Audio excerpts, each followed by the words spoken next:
Yes people, good morning, good afternoon, good evening to all of you. कैसे हैं सब लोग? होप सो आप सब लोग बहुत बढ़िया रहेंगे। मैं बता दूं, मैं भी बहुत अच्छा हूं। तो कल सीए फाइनल इंटरमीडिएट के रिजल्ट आए और मैं आज आपको मिलवाने वाला हूं ऑल इंडिया रैंक 4 वेदांत से। और वेदांत अहमदाबाद से है। वेदांत, सबसे पहले बहुत बहुत बधाई हो, रैंक लाना और वो भी thank all you so India much rank sir. 4 लाना। अमेजिंग। वेदांत, कैसा रहा कल का दिन? पहले तो ये बताओ। Sir, I can describe it in words. एकदम top of the world feeling होती है। मतलब ऐसा लग रहा था कि पहली बात मैं ड्रीम जी रहा हूँ क्या, मतलब क्या है ये लाइफ, मतलब लाइफ ही चल रही है कि नहीं, एग्जैक्टली के ड्रीम है।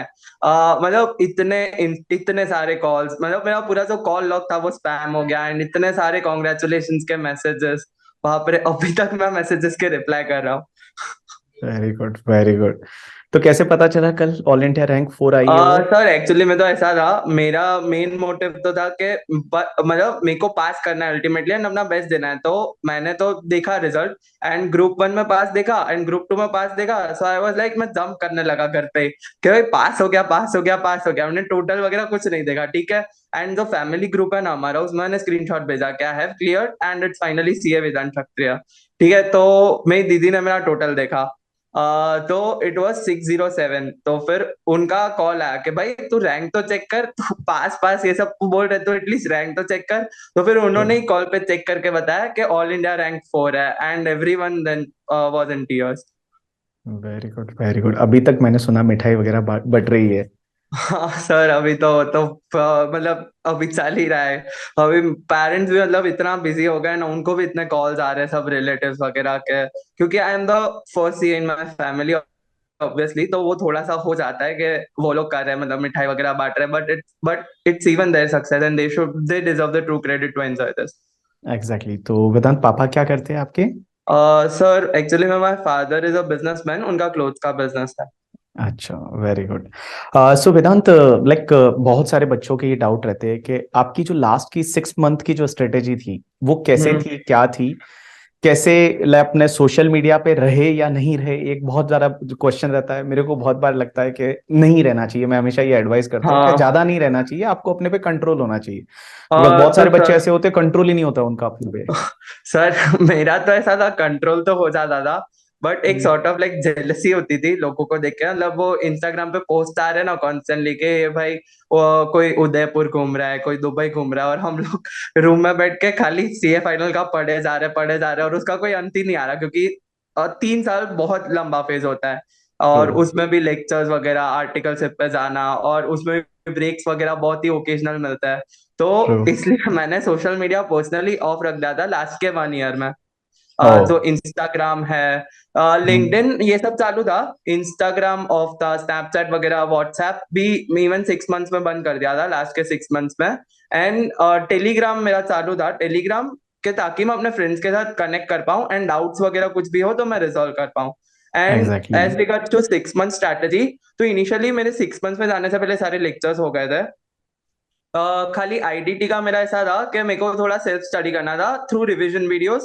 एंड मतलब मैंने लेक्चर्स तो देखे थे, but those were live lectures. And 25% जितना था ना उसमें, मतलब मैंने 25% जितना ही अटेंड किया होगा, क्योंकि उस टाइम पे मेरा सीजन चल रहा था, मतलब टेक्स का। ऑफिस का, तो हाँ। आईडीटी में मतलब I had no idea, I had to start from the scrap.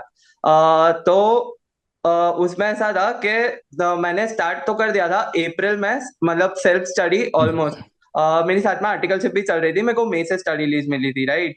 तो अप्रैल में मतलब मेरे को जो सब्जेक्ट अच्छा लगता था ना, तो मैंने अलोंग विथ माय आर्टिकलशिप वो मैंने फिनिश कर दिया था पूरा अप्रैल में, एसएफएम, राइट। देन मई से फिर मैंने मतलब फुल फ्लेज सेल्फ स्टडी चालू कर दिया। मतलब आर्टिकल से मेरा खत्म, वो स्टडी लीव मेरे को मिल चुकी थी। तो मैंने 3 रिविजन प्लान ऑन किए थे, बट अल्टीमेटली 4 हो गए थे एंड में आते आते, क्योंकि मेरा इलेक्टिव जो है ना, मल्टी डिसिप्लिनरी केस स्टडी, उसमें मुझे कुछ हम्म। पढ़ना नहीं पड़ा। तो अच्छा। अल्टीमेटली मैं उधर खाली एग्जाम में जाके बैठा ही हूँ बस, और कुछ नहीं किया इलेक्टिव के लिए। तो जो इलेक्टिव के 7 to 8 डेज होते हैं ना, वो मेरे बच गए, एंड मैंने वो फोर्थ रिविजन में अलॉट कर दिया। राइट। वेदांत, जैसे मल्टी डिसिप्लिनरी आपने लिया था, तो कैसे हाँ आपने सेलेक्ट किया कि मुझे ये सब्जेक्ट लेना है? सर, एक्चुअली मैंने इनिशियल इलेक्टिव तो इंटरनेशनल टेक्स का सोचा था, क्योंकि मेरे को ऑफिस डायरेक्ट में टेक्स था। में काफी इंटरेस्ट है, and even my hmm. Articleship का वो डोमेन भी था ना, वो इंटरनेशनल टेक्स में था। तो उसमें मैंने मॉड्यूल भी मंगवाया इंटरनेशनल टेक्स्ट का। इवन मैंने स्टार्ट भी किया कि मैं मतलब पढ़ना स्टार्ट कर दूं ऐसा। फिर इंडेक्स वगैरह भी थोड़ा बहुत बनाया, 2-3 चैप्टर्स भी पढ़े। But then I came across the past paper, मतलब December 21 का जो पेपर था ना, उसका मैंने हम्म। देखा तो भाई आई वाज लाइक कि मुझे इसमें से कुछ आ ही नहीं रहा। मतलब आ तो रहा है, बट आईसीआई कैसा एकदम डीप डीप जाके पूछ डीप रहा है, डीप एंड इंटरनेशनल टैक्सेशन में एकदम लेवल का काफी पूछते हो गहराइयों लोग, में हाँ, जाके पूछ काफी रहा है। वो गहराइयों में मूवी जा नहीं है रहे गहराइयाँ, उसका नाम हैं। हटा यस, के रख देना चाहिए इंटरनेशनल टेक्स्ट में को, ऐसा लगता है। इंटरनेशनल टैक्सेशन, इतना राइट। डीप में जाके पूछ रहा है। ट्रू। तो आई वाज लाइक के बाकी अभी सब्जेक्ट्स देखते हैं, अभी थोड़ा सा मेरे और लेक्चर्स बाकी है, तो वो फिनिश हो जाने दो, then I will look upon the elective.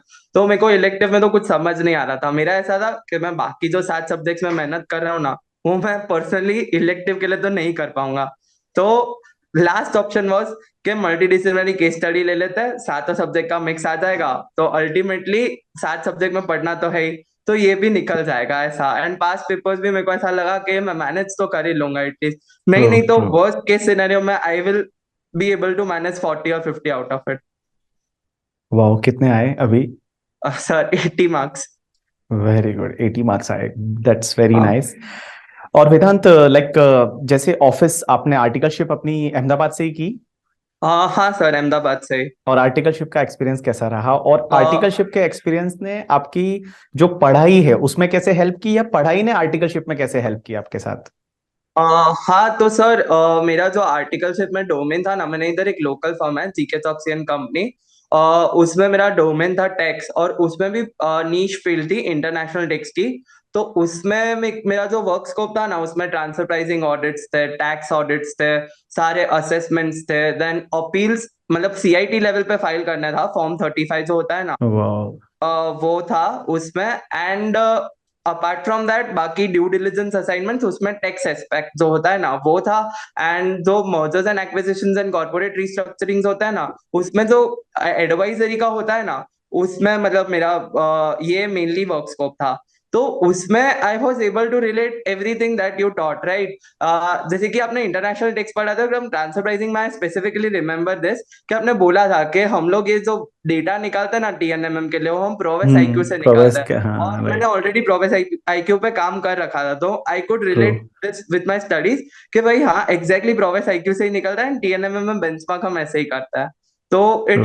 It really helped a lot my articleship experience as far as DT was concern. Very good. तो डीटी क्योंकि को कैसे असेसमेंट प्रिपेयर भी किया?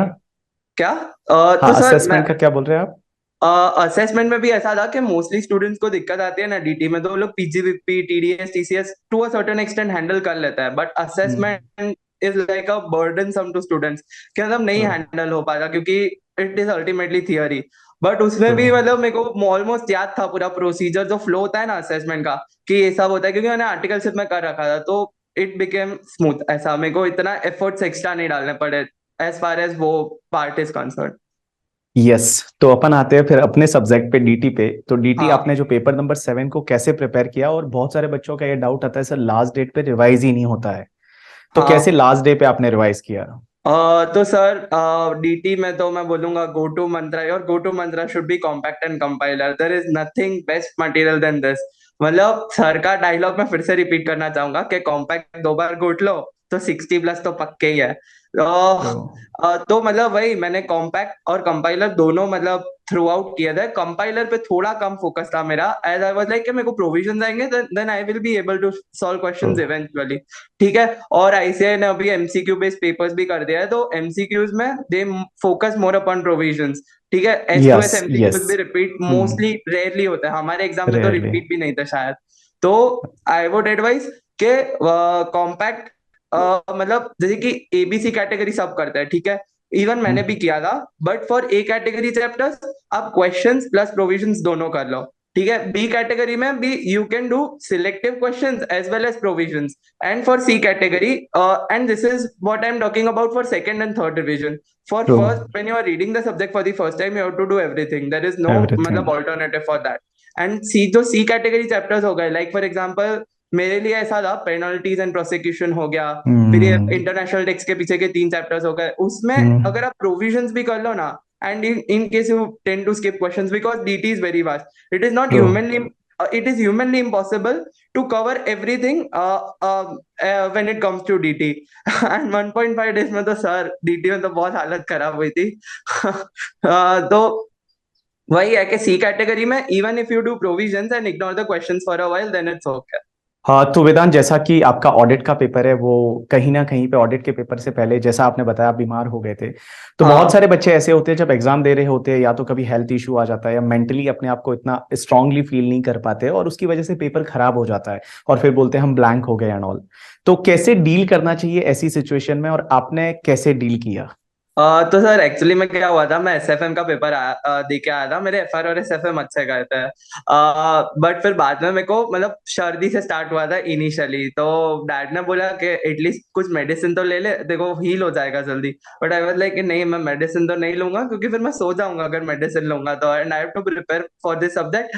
And as you know audit मतलब group one का भाई सबसे बड़ा सब्जेक्ट है. मतलब ट्रू. ऑडिट मेरा क्लियर हो जाता तो मेरे को ऐसा लगता है मैं फाइनल क्लियर हो जाता. उस टाइम में मेरी थिंकिंग ऐसी थी कि ऑडिट में तो भाई बेस्ट ही देना है, कुछ भी हो जाए. एंड 1.5 डेज में पूरा मतलब पूरा कवर करके जाना है. ठीक है, तो मैंने अननेसेसरी लोड ले लिया था.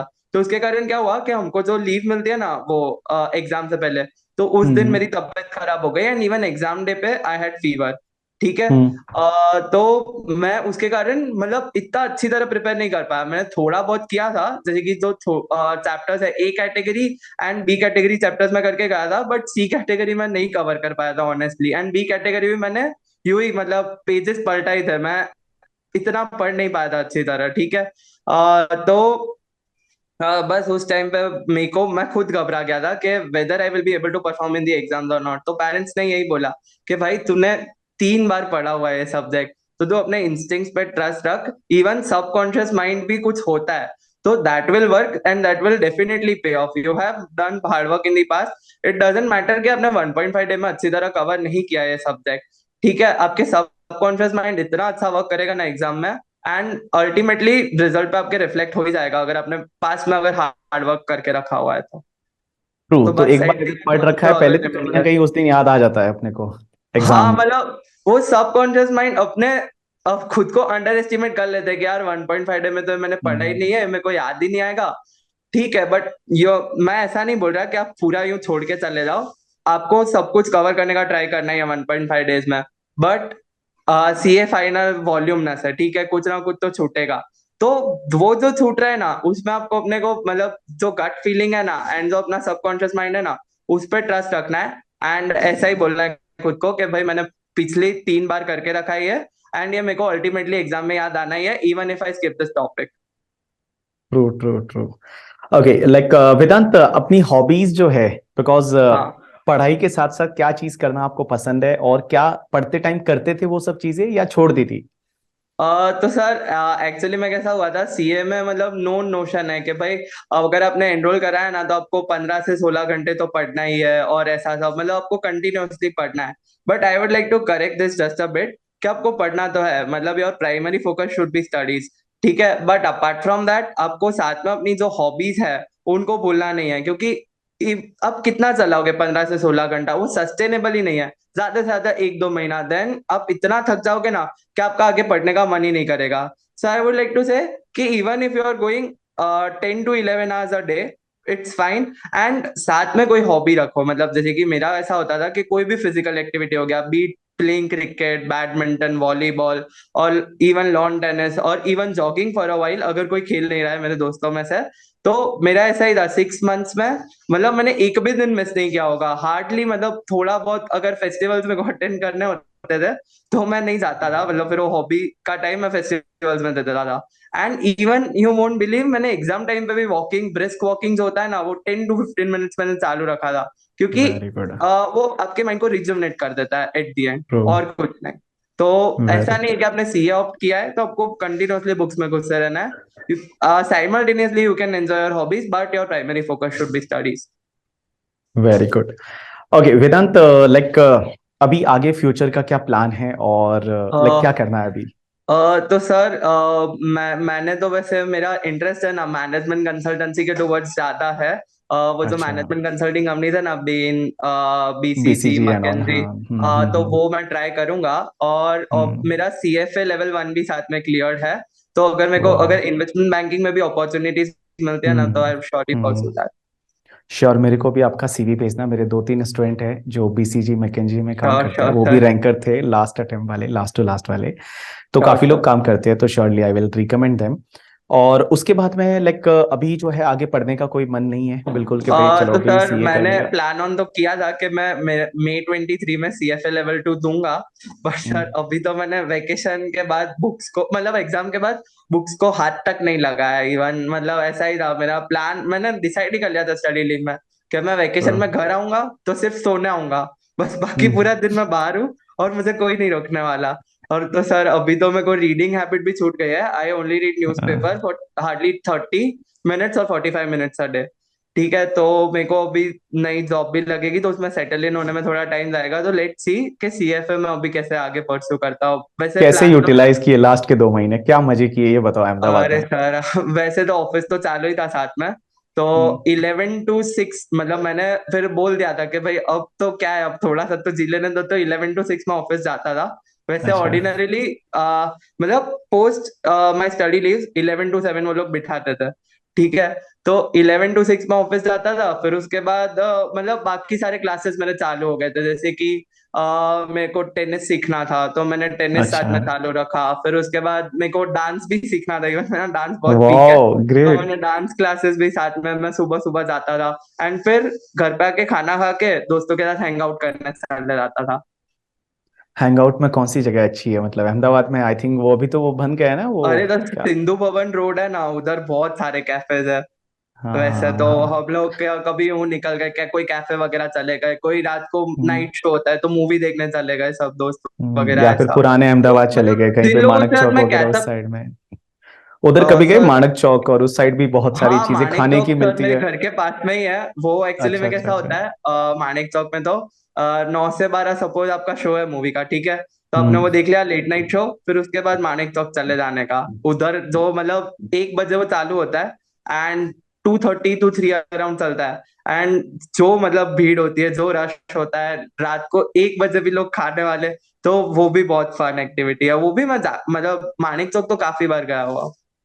अहमदाबाद के लोग भाई खाने में तो एकदम एक्सपर्ट, और खाना भी बहुत अरे अच्छा मिलता है वहां पे करके, ठीक है। हाँ सर वो खाना भी तो, बहुत, जब भी मैं भी आता हूँ तो रायपुर या मानक चौक इस एरिया में मैं जाता हूँ तो वहां पे खाने की तो बहुत अच्छी अच्छी चीजें हैं। हाँ हाँ लाइन सर लगती है वहां पे, मतलब, आप देखोगे रायपुर में वो बाहर जो है वो दो तीन अरे दुकानें सर हैं वहां पे, तो खाने का तो कितनी मतलब लंबी इधर लाइन अभी लगती है। कैफेज भी इतने सारे खुल गए and with unique yes. Concept, तो फिर यस, तो बाकी सब लोग, मैं तो आपसे यही एडवाइस करना चाहूंगा कि भाई देखो लाइफ में सब चीजें इजी है, जस्ट मेक इट लाइक, ऐसा नहीं है कि आपको बहुत ज्यादा ही ऐसा उसमें घुसना पड़ेगा। जस्ट आपको पता होना चाहिए सही टाइम पे सही चीजें करनी है, मेरे को ये लगता है। क्या बोलते हो वेदांत, सही टाइम पे सही चीज करनी सर चाहिए? Sir definitely agree with this. मतलब मैं एक साथ में कोट थोड़ा सा ऐड करना चाहूंगा कि yes. It gets easier, it every day it gets a lot easier, but the main thing is that you have to do it every day and you have to be hard working and consistent, and that is ultimately the hard part. Yes, तो देखो भैया, जो वेदांत ने बोला है last में 2 लाइनें, ये दिमाग में बिठा दो। एवरी डे आपको करना है, कंसिस्टेंसी आपको फॉलो करनी है, और उसके साथ साथ में एवरी डे आप अपने आप को इंप्रूव करते जाइए, और what ever your target in the life, जब तक वहां तक ना पहुंचे तब तक है वो आपको चीजें है वो करते जाना है। एंड बाकी आप हार्डवर्क ही है, मेरे को ये लगता है वेदांत के only is a hard work is a की। हाँ सर, इवन मैं ऐसा बोलूंगा, मैं कोई आउटराइट जीनियस तो हूँ नहीं। मतलब मेरे 12th में भी मॉडरेट 89% ही थे ज्यादा। मतलब राइट। वैसे आते 96-97% लोगों के मोस्टली। हम्म। तो 89% मतलब, और वो थोड़ा सा कम हो जाता है वैसे, but ultimately it is my hard work that मतलब help me achieve this feat, that is all India rank 4। True. आप अपने जूनियर जितने भी हैं उनको क्या एडवाइस करेंगे? तो मैं यही एडवाइस करूंगा कि बहुत ज्यादा आप, ऐसा नहीं कि आपने सीए कोर्स लिया है, CA course is very beautiful. मतलब कॉन्फ्रेंसेस वो सब जो होते हैं, जो पेपर प्रेजेंटेशन वगैरह होता है, आप वो सब इवेंट्स अटेंड करो, अपनी हॉबी साथ में परस्यू करो। आपके आर्टिकलशिप है तो जो दोस्त उधर बने उनके साथ हैंग आउट भी करो। बट वो थोड़ा लिमिटेड एरिया होना चाहिए। मतलब ऐसा नहीं कि आप पूरा दिन फिर वो फोकस कर रहे हो, लाइक हफ्ते में ट्रू। 1-2 दिन भी चलेगा। आपका कुछ बिगड़ने नहीं वाला, क्योंकि 3 साल है आपके पास अल्टीमेटली। क्योंकि होता क्या है कि बहुत ज्यादा पढ़ाई में इन्वॉल्व हो के आप अपने ऊपर अननेसेसरी प्रेशर ले लेते हो। तो एट द सेम टाइम आपको पढ़ाई आपकी प्राइमरी फोकस होनी चाहिए, but you should be active in other activities as well. तो वो परफेक्ट कॉम्बिनेशन बैठ जाता है, क्योंकि फिर आपका पढ़ाई में भी अल्टीमेटली मन लगने लगता है। यस यस, एंड ऑफिस को भी एंजॉय करो, ऐसा नहीं कि ऑफिस बर्डन फील हाँ होने लग जाए। बहुत सारे बच्चों को मैं हाँ देखता हूँ हाँ। यार, ऑफिस मेरे को तो बहुत अरे बढ़िया सर लगता आप था, मैंने ऑफिस का आर्टिकल तो शूट की पूछो तो मत, इतनी मस्ती की ऑफिस में तो। इतनी मतलब मस्ती इतने, करते थे वहां, इतने अच्छे फ्रेंड बन और जाते इतने थे। प्रैंक कॉल्स और वो सब, मतलब जब भी जैसे कि ऑफ सीजन होता था ना, तो हम लोग थोड़ा फ्री होते थे, तो इतने प्रैंक कॉल्स किए और वो सब, वो अलग ही राइट। स्टोरी है। सो जितने भी लोग ये इंटरव्यू को देख रहे हैं, मैं तो आपसे यही एडवाइस करूंगा, और वेदांत भी कह रहा है कि लाइफ इजी है, जस्ट इसको जीना सीखना पड़ेगा आपको। अपने टारगेट पे फोकस करिए, कौन से टाइम पे क्या करना है वो आपको प्रायोरिटी आपको फिक्स करनी है, और चीजें इजीली हो जाती है। So don't worry about that, just you have to be sincere and serious about the life as well as your future. So Vedant, आपने इतना टाइम दिया उसके लिए थैंक्स अलॉट। एंड अरे Vedant, best thank you. Of luck for your future, and मिलते thank you रहेंगे sir. Life हाँ में, श्योर क्योंकि सर। किसी ने बोला है कि जिंदा रहेंगे तो मिलेंगे। मैं हमेशा बोलता हूँ मिलते रहेंगे तो हम जिंदा रहेंगे। और सर तो मिलते इनकेस आई रहेंगे। कम टू मुंबई देन पक्का मिलते हैं फिर यस तो। यस, नहीं तो मैं हाँ। आऊंगा अहमदाबाद। अहमदाबाद, अरे सर अहमदाबाद ना, डन। अहमदाबाद बोलते हैं शायद, आई थिंक। हाँ मारू अहमदाबाद। मारो अहमदाबाद, तो मैं आऊंगा अहमदाबाद, तब आपसे मैं हाँ पक्का मिलूंगा। Thanks a lot, sure thank sure you sir. Vedant. हाँ थैंक यू सर।